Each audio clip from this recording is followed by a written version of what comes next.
நாள் 2. இன்றைய வேத வசனம் எபேசியர் 4 அதிகாரம் 30 முதல் 32 வசனங்கள். அன்றியும் நீங்கள் மீட்கப்படும் நாளுக்கென்று முத்திரையாக பெற்ற தேவனுடைய பரிசுத்த ஆவியை துக்கப்படுத்தாதிருங்கள். சகலவிதமான கசப்பும் கோபமும் மூர்க்கமும் கூக்குரலும் தூஷணமும் மற்ற எந்த துர்க்குணமும் உங்களை விட்டு நீங்க கடவது. ஒருவருக்கொருவர் தயவாயும் மன உருக்கமாயும் இருந்து கிறிஸ்துவுக்குள் தேவன் உங்களுக்கு மன்னித்தது போல நீங்களும் ஒருவரை ஒருவர் மன்னியுங்கள். ஆமீன்.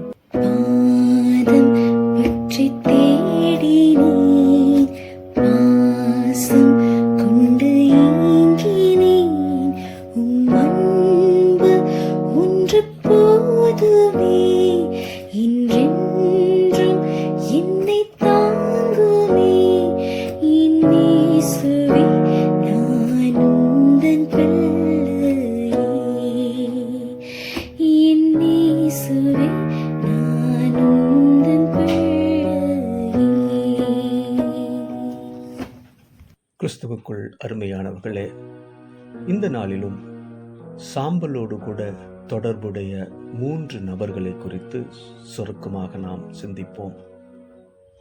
எஸ்தர் 4 அதிகாரம் 13 வசனம். நடந்த யாவற்றையும் மொர்தெகாய் அறிந்தபொழுது தன் வஸ்திரங்களை கிழித்து இருட்டுடுத்தி சாம்பல் போட்டுக்கொண்டு நகரத்தின் நடுவே புறப்பட்டு போய் துயரமுள்ள மகா சத்தத்தோடு அலறிக்கொண்டு மகா துக்கமும் உபவாசமும் அழுகையும் புலம்பலும் உண்டாகி அநேகர் இருட்டுடுத்தி சாம்பலில் கிடந்தார்கள் என்று பார்க்கின்றோம். இந்த சம்பவம் தேசத்தை அழிக்கப் போகிறார்கள் என்கின்ற துக்கத்தோடு கூட அவர்கள் கண்ட ஒரு நிகழ்வாகும். 2வது யோனா 3 அதிகாரம் 5, 6 வசனம். நினிவேயிலுள்ள ஜனங்கள் தேவனை விசுவாசித்து உபவாசம் செய்யும்படி கூறினார்கள். பெரியோர் முதல் சிறியோர் மட்டும் இருட்டுடுத்தி கொண்டார்கள்.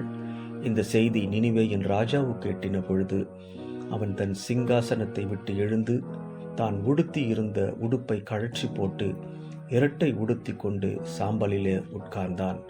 நினிவே மனிதரும் மிருகங்களும் இரட்டினால் மூடிக்கொண்டு தேவனை நோக்கி உரத்த சத்தமாய் கூப்பிட்டார்கள். அவர்கள் தங்கள் பொல்லாத வழியை விட்டு திரும்பினார்கள் என்று தேவன் அறிந்து அதை செய்யாதிருந்தார். இந்த சம்பவம் கர்த்தர் எங்களை காக்க வேண்டும் என்கின்ற ஏக்கத்தோடு கூட அவர்களை சாம்பலில் அமர்ந்தார்கள் என்று வேதம் சொல்கிறது. 3வது தானியேல் 9 அதிகாரம் 3, 4 வசனம். நான் உபவாசம் பண்ணி இருட்டிலும் சாம்பலிலும் உட்கார்ந்து தேவனாகிய ஆண்டவரை ஜெபத்தினாலும் விண்ணப்பங்களினாலும் தேட என் முகத்தை அவருக்கு நேராக்கி என் தேவனாகிய கர்த்தரை நோக்கி ஜெபம் பண்ணி பாவ அறிக்கை செய்து என்று பார்க்கின்றோம்.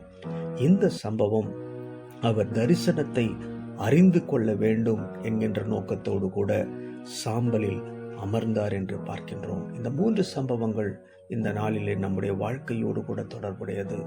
துக்கத்தோடு சாம்பலில் அமர்ந்த சம்பவம், ஏக்கத்தோடு சாம்பலில் அமர்ந்த சம்பவம், நோக்கத்தோடு கூட சாம்பலில் அமர்ந்த சம்பவம். இந்த நாளில் நாம் எப்படி அமர்ந்து கொண்டிருக்கின்றோம்?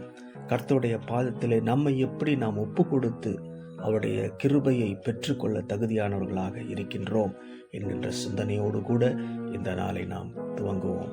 எங்கள் அன்பின் ஆண்டவரே, இந்த நாளை நீர் ஆசீர்வதித்து தாரும். எங்களோடு கூட இடைப்படும் மீட்பர் இயேசுவின் இனிய நாமத்திலே ஜெபிக்கிறோம் நல்ல பிதாவே. ஆமேன்.